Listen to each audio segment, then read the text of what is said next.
De volta aqui então com o Jornal Brasil Central, rapidinho só para registrar aqui essa audiência lá direto de Rio Verde. Olha que bacana, bom dia, mandou um alô aqui pra gente em Rio Verde, estamos assistindo vocês.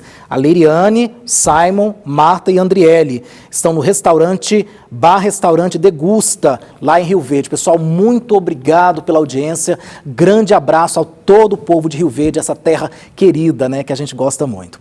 Olha só, Goiás realizou 3 transplantes a mais de rins nos primeiros meses deste ano em relação a 2022. Um avanço, né? Mas a fila de espera para receber um órgão ainda é grande no estado. Aqui no estúdio eu recebo a gerente de transplantes, Catiúcia Freitas, para saber, né, os avanços de Goiás e o que é preciso, né, ser feito para diminuir essa fila de espera por um órgão. Catiúcia, obrigado pela participação aqui no Jornal Brasil Central. Eu que agradeço. Bom, então já começa então perguntando justamente isso, né, Catiúcia? A gente está vendo aí esse avanço, mas a gente percebe que ainda há uma fila. O que fazer para diminuí-la cada vez mais, Catiúcia? Essa é uma preocupação nacional, já saiu o Registro Brasileiro de Transplantes, que mostrou que o Brasil ainda não alcançou os números de 2019, né, que foram aqueles números antes da pandemia. Então, a recuperação ainda tem sido lenta, então qualquer transplante a mais ele é um avanço. Para a gente fazer os transplantes, nós precisamos da doação de órgãos, e esse é o maior desafio, né? Ter mais doadores. Então, por isso que a gente precisa, sim, falar sobre o tema, nós precisamos que as pessoas conversem em casa sobre isso, porque é somente conversando sobre isso que nós vamos conseguir com que mais pessoas falem, né, digam sim para a doação de órgãos. Catiúcia, por falar em esse sim, como você acabou de falar, a importância dessa conscientização da família, por exemplo, num caso de morte cefálica, né, como que é essa conversação, como que é essa negociação com a família, esse convencimento para que ela realmente autorize a doação de órgãos do seu ente querido? Nós temos uma equipe treinada, hoje nós temos equipes que ficam dentro do UGO, do UGOL e do Hospital de Urgência de Anápolis. Essas equipes estão habilitadas e treinadas para fazer a entrevista familiar, para acolher essa família e saber o melhor momento de abordar esse tema, porque não é um tema fácil, né? Você imagina, a pessoa acabou de receber uma notícia de morte e ter que lidar, né, com essa questão da doação de órgãos. Mas essa equipe é preparada, ela sabe o melhor momento de conversar, e por isso que a gente fala, quando essa família já conversou sobre isso, é mais fácil dela tomar a decisão. Por mais que aquele momento seja de extremo sofrimento, ela vai lembrar, olha, ele já me disse que gostaria de ser um doador de órgãos. Então fica mais fácil da família tomar essa decisão. Catiúcia, você citou aí 3 hospitais, né, públicos. Como é que funciona essa questão, por exemplo, na rede privada? Os hospitais particulares não têm esse serviço? Tem. Nós acompanhamos casos de morte cefálica em todo o estado. Qualquer hospital que tenha UTI e que registre um caso de morte cefálica, ele tem que nos notificar, nós vamos acompanhar e validar. Então, a gente tem tido um alcance grande, tivemos uma captação recente em Formosa, que foi a primeira, né, que teve essa semana tivemos uma captação ontem em um hospital privado, a gente transferiu, quando o hospital privado não pode fazer a captação, a gente transfere para um hospital público, porque esse procedimento todo é pelo SUS. Então, sim, nós temos os casos também no hospital privado. Qualquer hospital hoje, ele pode ter um caso de morte cefálica e pode ter também a captação de órgãos. Catiúcia, então é totalmente sem ônus para a família que decide fazer a doação? Totalmente sem ônus, é um procedimento todo pelo SUS. O transplante, ele existe a possibilidade da pessoa fazer por um convênio ou privado, entretanto, 90% dos transplantes, é o maior sistema público de transplantes do mundo, né, o SUS. 90% desses transplantes são feitos pelo SUS, só não faz pelo SUS quem realmente não quer. E é importante destacar que se a pessoa escolheu fazer por um convênio, ela não está pagando pelo órgão, ela está pagando pela acomodação, pelo hospital, né? Hoje nós temos um hospital que é de primeiro mundo, aí, o Hospital Geral de Goiânia, tem uma unidade toda voltada para o transplante. Então, a pessoa realmente, quem quiser fazer o transplante em Goiás, ele tem essa possibilidade de fazer pelo SUS. Que tipo de transplantes, Catiúcia, hoje são feitos aqui no estado de Goiás? Nós fazemos o transplante de rins, temos o HGG como um hospital de referência, mas também fazemos fígado no HGG, fazemos rins no Hospital das Clínicas e na Santa Casa, e temos mais 2 unidades privadas que fazem o transplante de rins. Córneas, nós temos 23 equipes habilitadas em todo o estado para fazer. Medula, o Araújo Jorge faz, e agora o Hospital Albert Einstein. E temos também em processo de finalização de credenciamento o HGG, que logo também irá fazer o transplante de medula pelo SUS. Ô, Catiúcia, eu sei que é muito difícil para quem está, por exemplo, na fila, aguardando, é doloroso, é aquela esperança, aquela expectativa, muita ansiedade. Como é que funciona essa fila? Como é que é feito esse cadastro? Me explica para a gente um pouquinho, para quem está em casa. A gente vive os dois lados, né? A gente vive ali a família que recebeu a notícia da morte, que tem a possibilidade de estar escolhendo, né, a doação e salvando outras vidas, e a gente vive o processo de quem está na espera, né? Muitas vezes a gente recebe ligação e a pessoa perguntando em qual colocação ele está, por exemplo, no caso de córneas, que depende só da colocação da pessoa, da inscrição da pessoa na fila, e às vezes essa fila está demorando cerca de 2 anos, né, para ser atendido. Por quê? Porque nós tivemos uma queda no número de doadores de córneas. E é importante a gente falar, quem pode ser doador de córneas, né? Toda pessoa entre 2 e 80 anos de idade, ele pode ser doador de córneas, e o doador de córneas a gente tem mais possibilidade. Por quê? Porque é o doador de coração parado, não são os casos de morte cefálica. Então, hoje nós temos 3% dos óbitos, mais ou menos, vão ser para morte encefálica, vão ser morte encefálica. O restante são candidatos à doação de córneas. Então, a própria pessoa, na própria unidade hospitalar, se perdeu um familiar, né, pensou, conseguiu, né, pensar naquele momento na possibilidade da doação, já pode procurar a unidade e falar, eu gostaria que fossem doadas as córneas. Um doador, 2 córneas, 2 pessoas que vão ser retiradas da fila.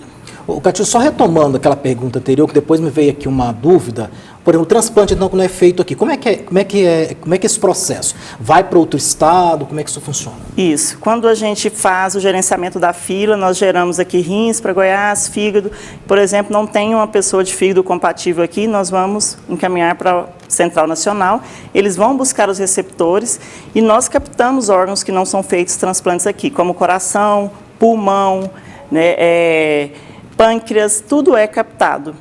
De que forma que a gente faz? Nós organizamos uma logística onde envolve muitas vezes a Força Aérea Brasileira, né, a equipe do Corpo de Bombeiro, os voos comerciais. Hoje todos os voos comerciais fazem transporte de órgãos e equipes com prioridade de voo.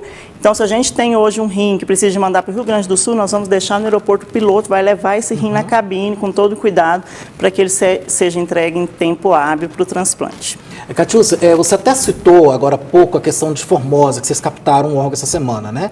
Eu queria saber há pouco tempo. Isso. Como é que funciona então essa regionalização, né, da saúde em Goiás para a captação desses órgãos? Conta pra gente um pouco. Então, Formosa faz parte da região de abrangência do EANA, né, do Hospital de Urgência de Anápolis. A equipe de lá, nós fomos até Formosa, treinamos a equipe, né? A equipe de lá estava empenhada, notificou para a gente um caso de morte cefálica, a nossa equipe acompanhou o caso, fazemos a entrevista, conduzimos a entrevista junto com o hospital e essa família foi doadora. A organização da logística, a gente contou com o apoio da Casa Militar, né, o Serviço Aéreo do Governo, que disponibilizou um avião para levar essa equipe até lá.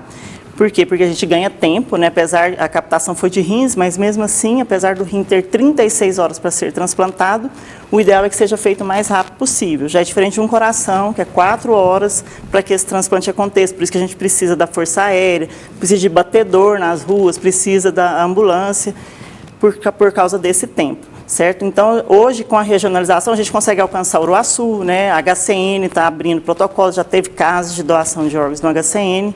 Então, a gente tem tido esse alcance com esse suporte, tanto de logística quanto de profissionais nas unidades de saúde. Ô, Catiúcia, há um sucesso aí desses procedimentos, dessas cirurgias, desses transplantes, ou ainda muito caso de rejeição? Como é que a Central acompanha isso? Nós temos um serviço de pós-transplantes. A rejeição é algo passível de acontecer, é esperado que possa acontecer. Mas a gente quer falar, até para quem quer entrar, muitas vezes o paciente está fazendo hemodiálise, tem medo, né? Não vou entrar na fila. Mas a gente tem tido uma experiência positiva, né? Transplantes com resultados positivos. E para que a gente até dá o recado para esses pacientes, né? Para que não percam a esperança, para que realmente quem estiver na fila aí tenha uma equipe do lado de cá lutando para que essas doações aconteçam. E essa equipe ela está muito bem preparada para lidar com os dois momentos, né? Tanto porque a gente lida ali com aquele momento da morte, da dificuldade, né, da pessoa, do sofrimento. Deixando claro que uma doação de órgãos não vai tirar o sofrimento da pessoa, né?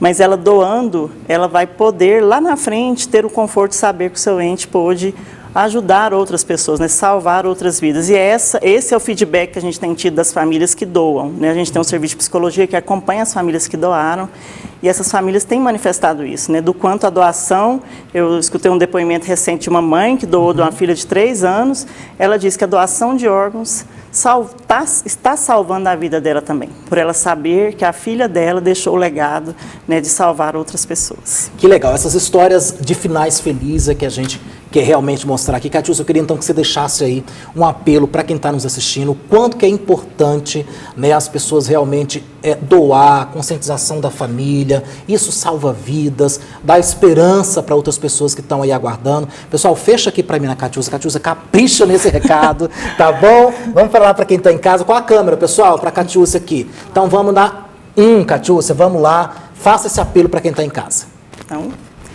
Então, pessoal, a gente quer que vocês pensem que o transplante hoje ele depende da solidariedade das pessoas, né? Hoje nós não estamos na fila, mas o Brasil tem 53 mil pessoas na fila de transplante. Amanhã pode ser qualquer um de nós. O que a gente sabe dessa dificuldade de se falar da morte, né? É um assunto que você não consegue muitas vezes abordar na sua mesa ali com a família, porque alguém vai te falar, não vamos falar sobre isso. Mas deixe isso claro, né? Converse com sua família sobre o seu desejo de ser doador. Isso não é porque você vai morrer amanhã, não. Isso aqui todo mundo quer viver muito, né? Pelo menos aí até uns 90 anos. Mas que a gente tenha deixado esse recado, porque hoje esse recado tem feito diferença para a doação de órgãos, tem feito diferença na vida das pessoas. Então, converse em casa, manifeste o seu desejo, é só dizer, eu quero ser doador de órgãos, não adianta deixar na identidade, não adianta deixar escrito, isso não vale. O que vale realmente é o desejo da sua família. Tá certo, eu até me arrepiei aqui com esse recado, viu, gente? Muito bom, Catiúcia. Olha só, pessoal, Catiúcia Freitas é gerente de transplantes da Secretaria Estadual de Saúde. A gente queria mais uma vez agradecer sua presença aqui. É uma bandeira também do jornalismo da TV Brasil Central. Catiúcia, você está sempre convidada para trazer mais dados, informações, números positivos sempre dos transplantes aqui no estado de Goiás. Seja sempre muito bem-vindo. Obrigado. Obrigada, a gente que agradece. As oportunidades são muito válidas. Tá certo, pessoal, então é isso. Olha só para registrar rapidinho, um grande abraço aqui para o nosso Leonardo, lá da Cidade Livre, diz que está ligado aqui no Jornal Brasil Central. Obrigado, Leonardo, pela sua participação, pela sua audiência. Ele mandou até fotinho aqui, com muito carinho aqui, para realmente comprovar que está lá assistindo. Obrigado. Você também pode participar conosco, 3201-7720. Mande sua mensagem, mande sua foto para cá, mande seu abraço. Vamos interagir aqui no Jornal Brasil Central. É sempre muito bom saber que você está aí do outro ladinho da tela, tá bom?